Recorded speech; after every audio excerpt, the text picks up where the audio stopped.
The Mongols also perfected the art of controlled dismemberment. Prisoners were tied down and their limbs systematically removed, first the hands, then the arms, followed by the legs. Each cut was calculated to keep the victim conscious as long as possible. The executioners worked methodically, ensuring the condemned remained alive through most of the ordeal.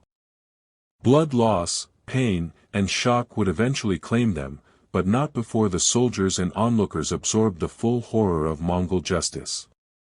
Severing was used mostly for soldiers who deserted or captives who killed Mongol warriors. The message was unmistakable: every limb that lifted against the empire would be taken away, piece by piece. Among the Mongols, execution was not always about spilling blood.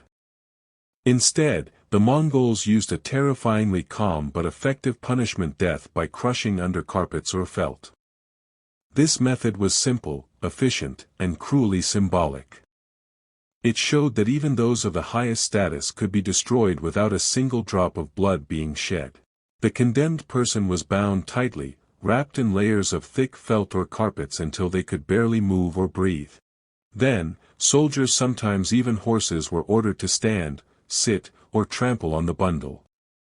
Inside that suffocating cocoon, the person's body slowly gave way.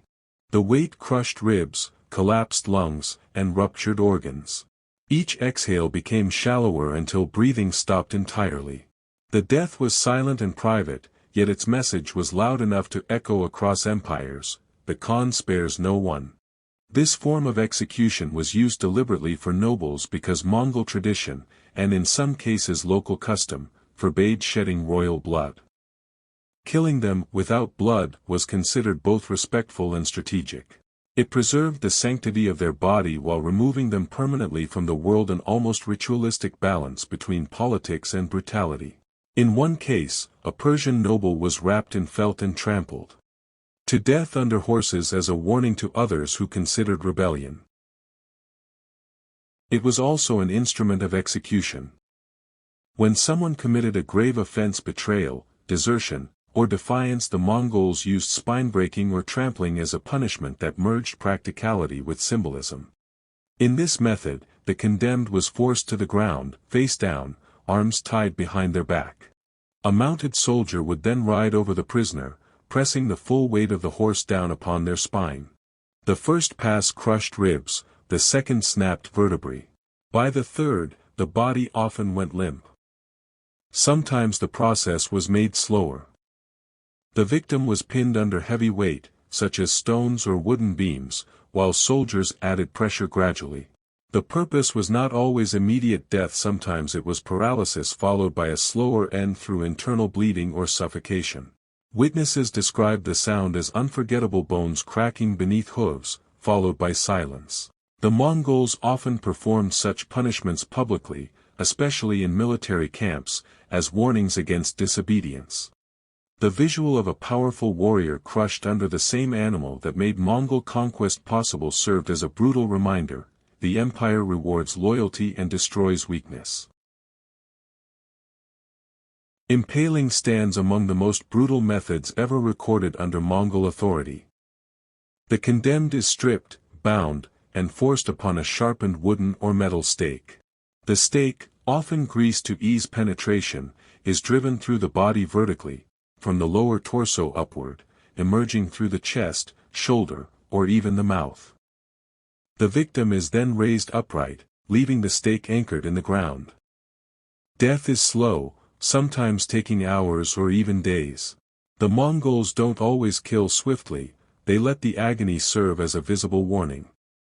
The man impaled becomes a living scarecrow, twitching against the pole as soldiers and villagers pass. It's an execution designed not just to punish but to burn terror into memory. Anyone who sees it understands what defiance costs. For those who commit crimes of betrayal or insult against the Khan's will, the Mongols often choose burial alive. The process is deliberate and cold.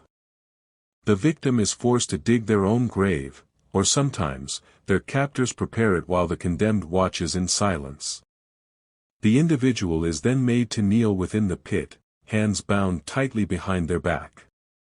Sand or soil is poured over them gradually, pressing down on their chest, tightening the lungs, and forcing shallow, desperate breaths. Some are left with only their heads exposed to suffer in the sun until dehydration finishes the work. Others are completely covered, their last moments muffled under the weight of earth. It's said that the Mongols believed the earth would swallow those who had offended heaven or the Khan. This punishment is less about spectacle and more about ritual cleansing, returning a traitor to the ground they polluted by their disloyalty. Perhaps no punishment symbolized Mongol power more than trampling by horses. Horses were sacred tools of war and status, and using them to execute enemies turned them into instruments of domination. The condemned would be tied on the ground, often in an open square or near a camp. Then, Mongol riders would drive their horses over the victim repeatedly until bones shattered and internal organs burst. The process was messy, swift, and utterly humiliating. Sometimes, the Khan himself would order a noble enemy to be trampled so that their death came directly under the hooves of the creatures that had built his empire. The symbolism was clear: the might of the Mongols didn't just conquer nations, it crushed them physically beneath its horses. Among the darkest methods was skinning alive. Used rarely, and only for extreme treachery or offense against the Khan, it was meant to erase a person's identity entirely. The executioners began with small incisions near the limbs and then slowly peeled the skin away from the muscle beneath, starting at the feet and moving upward. The pain was unimaginable, as nerve endings fired continuously with no release. Death could take hours. The Mongols sometimes nailed the flayed skin of the victim onto city gates or fortress walls as a warning to others. To see a man's skin stretched and drying in the sun was to witness the Mongol definition of absolute punishment, a fate worse than any weapon could deliver.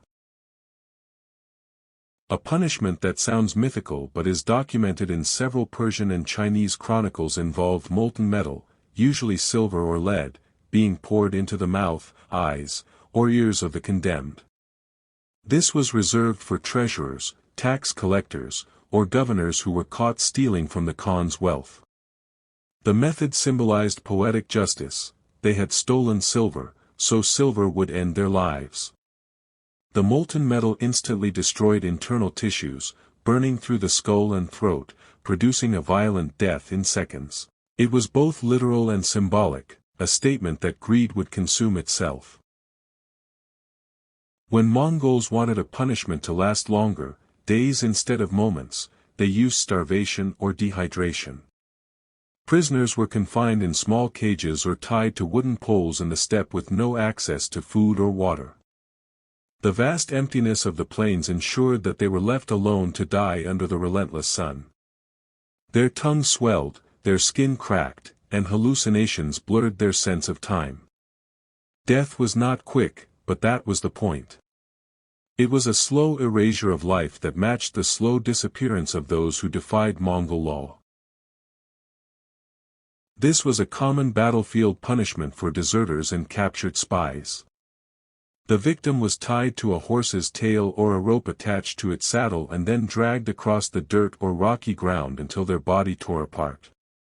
The Mongols used it both as execution and humiliation, sometimes parading the mangled corpse through camps afterward.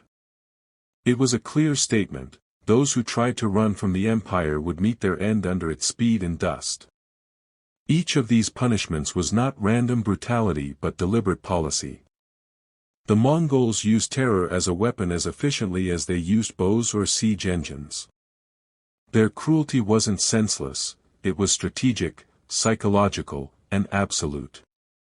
Entire regions surrendered at the mere sight of Mongol banners because the memory of what happened to the last city still lingered in the smoke of their ruins. Their empire didn't just conquer through war, it conquered through fear.